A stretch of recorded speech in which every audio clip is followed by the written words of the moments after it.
বরকতের চাবিসমূহ বিষয়ে। বরকত শব্দের অর্থ হলো কল্যাণ বেশি হওয়া, যে কোনো কিছুতে আল্লাহর পক্ষ থেকে কল্যাণ যুক্ত হওয়া, এটা হলো বরকত।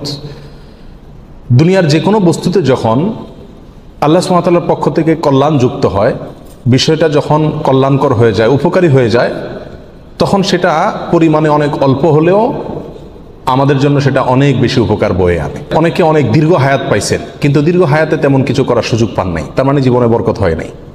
অনেকে প্রচুর পরিমাণ সম্পদ কামাই করেছেন, কিন্তু সেই সম্পদ থেকে কোনো হিসাব খুঁজে পাচ্ছেন না যে কোথায় কি করলেন, বরকত নাই।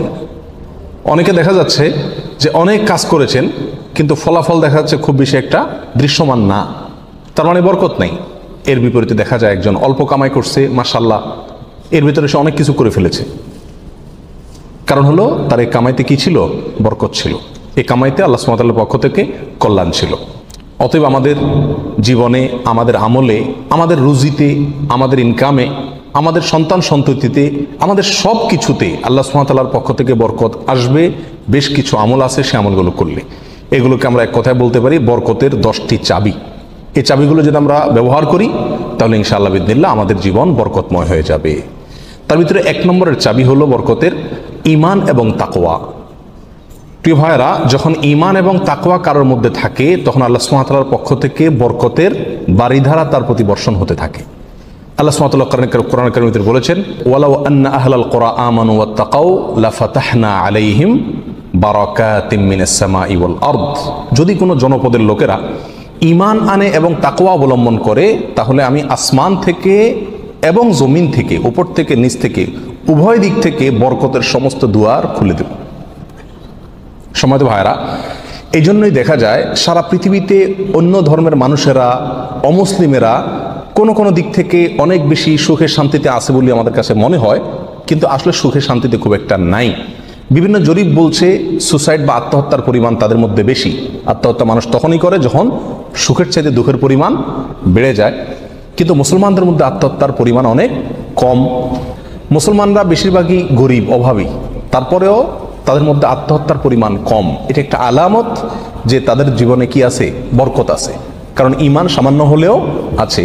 আর যার জীবনে ঈমান নাই, তাকে দেখবেন যে অনেক আট্টালিকাতে সে আছে, সুখে শান্তির অনেক উপকরণ তার কাছে আছে, কিন্তু আসলে সুখ শান্তিতে খুব একটা সে নাই।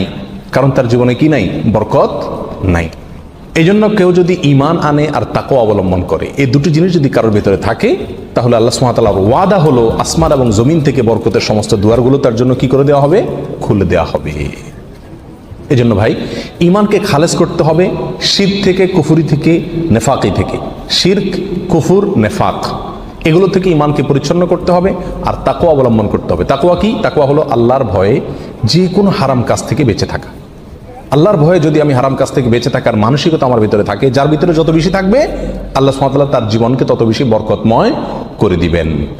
বরকতের 2 নম্বর চাবি হলো যে কোনো কাজের শুরুতে বিসমিল্লাহ বলা। যে কোনো কাজের শুরুতে কি করা? বিসমিল্লাহ বলা। নবী আলাইহিস সালাম বলেছেন, তোমাদের মধ্যে কেউ যখন খানা শুরু করে এবং সে যদি বিসমিল্লাহ বলে, তো শয়তান তার সাথে ওই খাবারে যোগ দিতে পারে না, ভাগ বসাতে পারে না। যেটুকু আছে সেটুকু তার জন্য কল্যাণ বয়ে আনে, কল্যাণ করা হয় খাবার। অনুরূপভাবে কেউ যদি বাসা বাড়িতে প্রবেশ করে, বিসমিল্লাহ বলে ঢুকে, তাহলে সেই ঢোকার সময় তার সাথে কি হতে পারে না? শয়তান যোগ দিতে পারে না। অনুরূপভাবে প্রত্যেকটা কাজে বান্দা যখন ভালো কাজে যখন বিসমিল্লাহ বলে শুরু করে, তখন শয়তান সে কাজে আর অংশগ্রহণ করতে পারে না। আর শয়তান যখন ইন্টারফেয়ার করতে পারে না, তাহলে আল্লাহ সুবহানাহু ওয়া তাআলার পক্ষ থেকে সেখানে বরকত আসা খুবই সহজ হয়ে যায়। এটাই স্বাভাবিক। অতএব বিসমিল্লাহর পরিমাণ বেশি বলা। 3 নম্বর বরকতের চাবি হলো ভাই কোরআনে কারিমের সাথে সম্পৃক্ততা বাড়ানো। যে যত বেশি কোরআনের সাথে সম্পর্ক গড়বে, তার জীবনে তত বেশি বরকত নেমে আসবে। যে ঘরে কোরআন তেলাওয়াত হবে, কোরআনের চর্চা হবে, কোরআনের শেখা হবে, কোরআন বুঝাবুঝি হবে, কোরআনের উপর আমল করার প্রবণতা থাকবে, অভ্যাস থাকবে, সেই ঘরে আল্লাহ সুবহানাহু ওয়া তাআলার বরকত তত বেশি আসবে।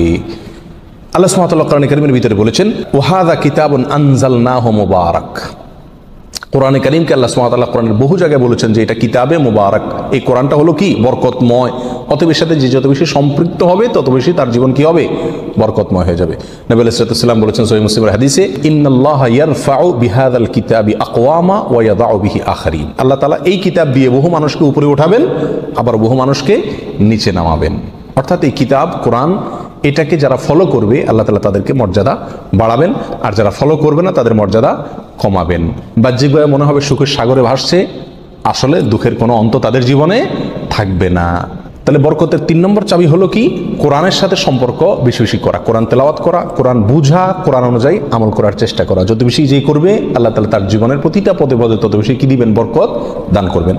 বরকতের 4 নম্বর যে চাবি আছে সেটা হলো ভাই সাদাকা করা, দান করা। কি করা? দান করা, সাদাকা করা।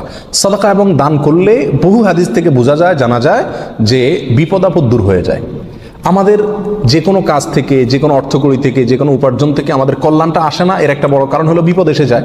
আমি একটা দোকানদারি শুরু করলাম, একটা বিপদ এসে গেল, তাহলে আমার সেখান থেকে কল্যাণটা আর আসলো না। তো বরকত যদি আপনি চান প্রত্যেকটা বস্তুতে, প্রত্যেকটা জিনিসে কল্যাণ আসুক, উপকার হোক জিনিসটা আপনার জন্য, ছোট চাকরি, অল্প আয়, ছোট ব্যবসা, এর ভিতরেই আল্লাহ তাআলা কল্যাণ দিয়ে দেখ। আপনি যদি চান তাহলে আপনার কি করতে হবে? সাদাকার অভ্যাস করতে হবে। দান করলে মুসিবত এবং বিপদ দূর হয়। তো আপনার ওই অল্প আয় থেকে যখন বিপদ দূর হয়ে যাবে বা বিপদ মুক্ত থাকবে, তখন ইনশাআল্লাহ বিদিনিল্লাহ সেটা আপনার জন্য কি হয়ে যাবে? কল্যাণকর এবং বরকতময় হয়ে যাবে, ওর ভিতরে আপনার জন্য বরকত থাকবে। অতএব সাদাকার অভ্যাস করা, সারা বছর অল্প স্বল্প হলেও, পরিমাণে খুব অল্প হোক। এক হাদিসে নবী আলাইহিস সালাম বলেছেন, খেজুরের অংশ দিয়েও যদি হয় তবুও তুমি সাদাকা করে জাহান্নামের আগুন থেকে বাঁচার চেষ্টা করো। বিপদ থেকে রক্ষার জন্য আমরা সাধ্য অনুযায়ী সাদকা করব, অনেক বেশি করা কোনো জরুরি না। প্রতিদিন সাদকা করা একটা জটিল বিষয়। অনেক সময় প্রতিদিন আমি অভাবী লোক পাইও না, তাহলে একটা বাক্স রাখতে পারি বাসায়, যে প্রতিদিন আমি সেখানে 1টা টাকা রাখবো, 2টা টাকা রাখবো, যতটুকু সাধ্যগুলো ততটুকু রাখবো। তাহলে নিয়মিত আমি দানের সওয়াবটা পেয়ে গেলাম।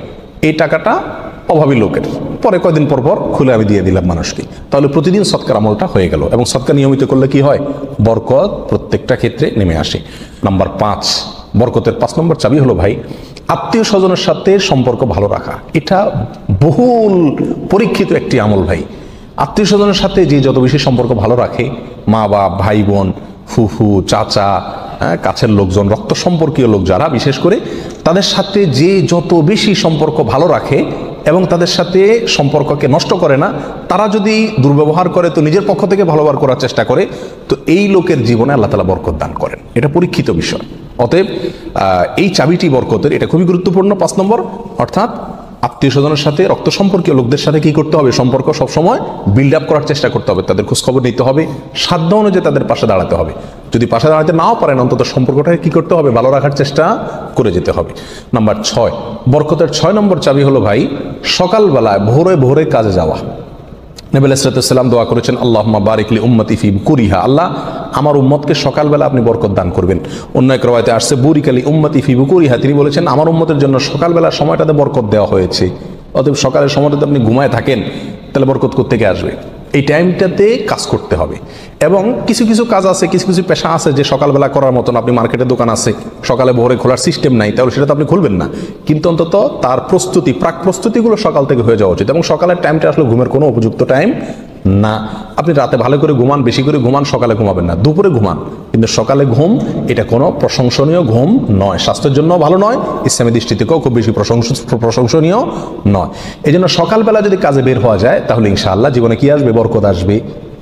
যে কাজই করেন আপনি সকালবেলা, সেই কাজে আল্লাহ তাআলা কি দিবেন? বরকত দান করবেন।